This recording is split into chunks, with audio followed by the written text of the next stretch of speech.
जाय समाव हादोरा खैफोदजों मोगा-मोगि जानानै दं, जाय समाव हादोरखौ रैखाथि होनो सान हर गावनि जिउखौ बावसोमगासिनो दं आरो जाय समाव हादोरनि रैखाथिनि थाखाय बर'नि सासे गोख्रों दैदेनगिरि, जाय बर' हारिनि दैदेनगिरिया बर' हारिखौनो मुलुग दरबाराव सिनायथि होनो खामानि मावगासिनो, हादोरखौ रैखाथि होनायाव मदद होनायनि बाथ्रा बुंदों। बेबायदि समावबो जोंनि बर'नि सानैसो ससियेल मिडिया सालायगिरिफोरा गाव गावनि पेजखौ फलोवार्स लाइक बांहोनो थाखाय राजखान्थिजों सरजाबनानै बाथ्रा बुंनायफोरा हारिनि गेजेराव गोहोम गोग्लैनायखौ नुनो मोननाय जादों।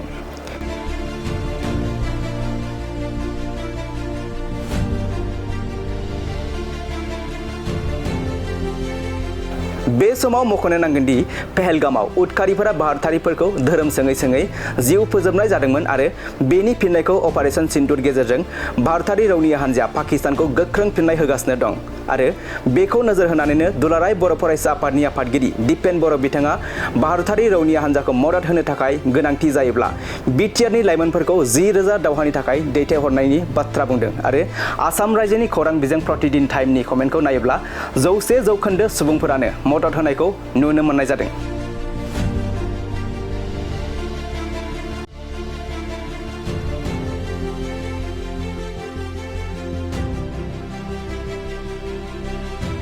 नाथाय जोंनि सानैसो ससियेल मिडिया सालायग्राफोरा राजखान्थिनि रं फुनलायनानै दुलाराय बर' फरायसा आफादनि आफादगिरि दिपेन बर' बिथांखौ गोबां नंखाय बाखाय सोंखारिनानै लाजि फोनांनायफोरखौ नुनो मोनगासिनो दं।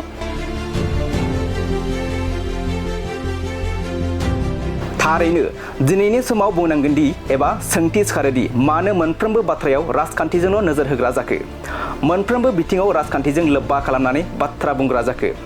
जाय समाव हादोरखौ आफादगिरि दिपेन बर' बिथाङा रैखाथि होनो बाथ्रा बुंनायखौबो राजखान्थिनि मुलाम्फा खालामनानै सानैसो ससियेल मिडिया सालायगिरिफोरा लाजि फोनांनाय बाथ्रा बुंगासिनो। थारैनो बेफोराव बर' हारिया जौगागोन ना?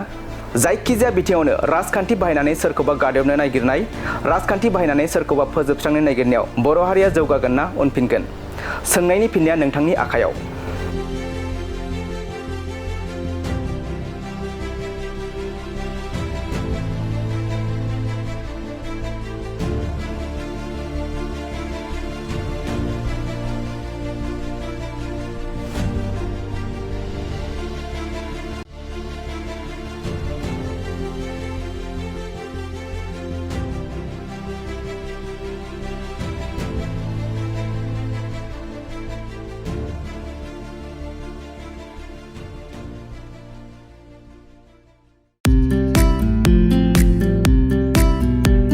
मोनसे गोजोनथाव खौरां। कारिगावनि माइगं बाथौ फरायसालि सिनियर सेकेन्डारि स्कुला लानानै फैदों मोनसे गोजोनथाव खौरां। क'क्राझार जिल्लानि कारिगाव माइगंफुरि गामिनि माइगं बाथौ फरायसालि सिनियर सेकेन्डारि स्कुला HS फार्स्ट इयारनि थाखाय बेसेन नाङै मुं थिसननाय आरो फर्म बिलाइनाया सोलिगासिनो दं। बे माइगं बाथौ फरायसालि सिनियर सेकेन्डारि स्कुलाव आर्ट्स स्ट्रिमनि थाखाय इंलिश, बड' एबा MIL इक'नमिक्स, एजुकेसन, एडभान्स बड', हिस्ट्रि, पलिटिकेल साइन्स आरो अल्टि इंलिश गासैबो आयदाखौ मोननो हागोन। आरो बे माइगं बाथौ फरायसालि सिनियर सेकेन्डारि स्कुलाव इंराजि आरो बर' मोन्नैबो बिजों थागोन। लोगोसे बे फरायसालियाव हिन्जावसा आरो हौवासाफोरनि थाखाय आलादा आलादा हस्टेलनि फेसिलिटिबो दं। नोंथाङा जुदि नोंथांनि गथ'खौ HS फार्स्ट इयारनि थाखाय गोदान मुं थिसननो सानदों अब्ला मानोथो गोबाव खालामनो?